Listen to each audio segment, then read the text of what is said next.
অন্তর্বর্তী সরকার এবং গত ১.৫ বছরের অনেক ঘাত প্রতিঘাত পেরিয়ে আমরা আজকের পরিস্থিতিতে আছি। প্রথমেই যে একটা বিষয় আছে যে নতুন বন্দোবস্তের আকাঙ্ক্ষা কি আছে কি নাই, বিশেষত আমরা জোট করার ফলে এই প্রশ্নটা অনেকবার এসেছে।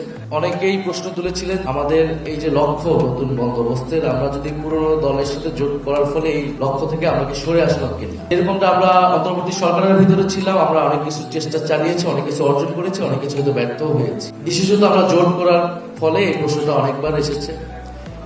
অনেক পক্ষে বিপক্ষে সমালোচনা হয়েছে, আলোচনা হয়েছে। আমরা আমাদের যে নতুন বন্দোবস্তের যে লড়াই বা যে দাবি নিয়ে আমরা শুরু করেছিলাম, আমরা এখনো সেই দাবি দিয়ে আছি। আমরা অন্তর্বর্তী সরকারের সময় প্রথমত আমাদের লক্ষ্য ছিল যে সাংবিধানিক পরিবর্তন, আমরা নতুন সংবিধান চেয়েছিলাম, কিন্তু একটা পর্যায়ে এসে একটা সংস্কারে এসে এটার মধ্যস্থতা হয় ঐক্যমত কমিশনের মাধ্যমে।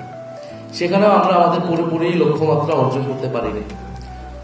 নতুন বন্দোবস্তের যে আকাঙ্ক্ষাটা সেটা আমরা এখন একটা দীর্ঘমেয়াদী লড়াই হিসেবে দেখি। একটা দীর্ঘমেয়াদী যাত্রার মধ্য দিয়ে আমাদেরকে অর্জন করতে হবে। আমরা অনেক অপরচুনিটি মিস করেছি, কিন্তু এই সময় আমাদের অনেক সম্ভাবনা এবং আমাদের অনেক কিছু অর্জন হয়েছে। ফলে সংস্কারের অনেকগুলো প্রতিশ্রুতি আমরা পেয়েছি, যেটা নির্বাচনে গণভোটের মাধ্যমে বাস্তবায়িত হবে এবং আমরা নতুন বন্দোবস্তের সেই লড়াই দিকে যাব। দ্বিতীয়ত, এই জোট প্রক্রিয়া অনেকেই প্রশ্ন তুলেছিলেন যে আমাদের এই যে লক্ষ্য নতুন বন্দোবস্তের, আমরা যদি পুরনো দলের সাথে জোট করার ফলে এই লক্ষ্য থেকে আমরা কি সরে আসলাম কিনা। আমরা এটা স্পষ্ট করেছি যে আমাদের যে জোটটা, সেই জোটটা ন্যূনতম কিছু রাজনৈতিক জায়গায় ঐক্যমত রয়েছে এবং মূলত এটা নির্বাচনী একটা জোট। এই জোটের নামও 11 দলীয় নির্বাচনী ঐক্য।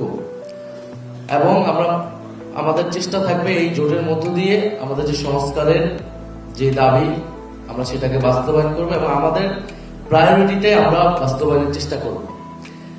ফলে এই কারণে আমরা কিন্তু আমাদের ইশতেহারটাও আলাদা আমরা দিচ্ছি। এনসিপির পক্ষ থেকে একটা আলাদা ইশতেহার, জামাত ইসলাম তাদের একটা ইশতেহার দিয়েছে এবং আমাদের এই ইশতেহারটা আমাদের সারা দেশের মানুষের জন্য, যেরকম জোটের জন্য, আমাদের প্রতিদ্বন্দ্বী দলগুলোর জন্য, আমরা যদি এই 11 দলীয় জোট সরকার গঠন করে, আজকে আমরা যেই বিষয়গুলো বলতেছি সেই বিষয়গুলো হচ্ছে গভর্নমেন্টের ভিতরে আমাদের যে অংশীদারিত্ব থাকবে, সেটাতে আমাদের প্রায়োরিটি লিস্ট থাকবে। আমরা সেগুলো সেই সরকারের ভিতর থেকে বাস্তবায়নের চেষ্টা চালাবো।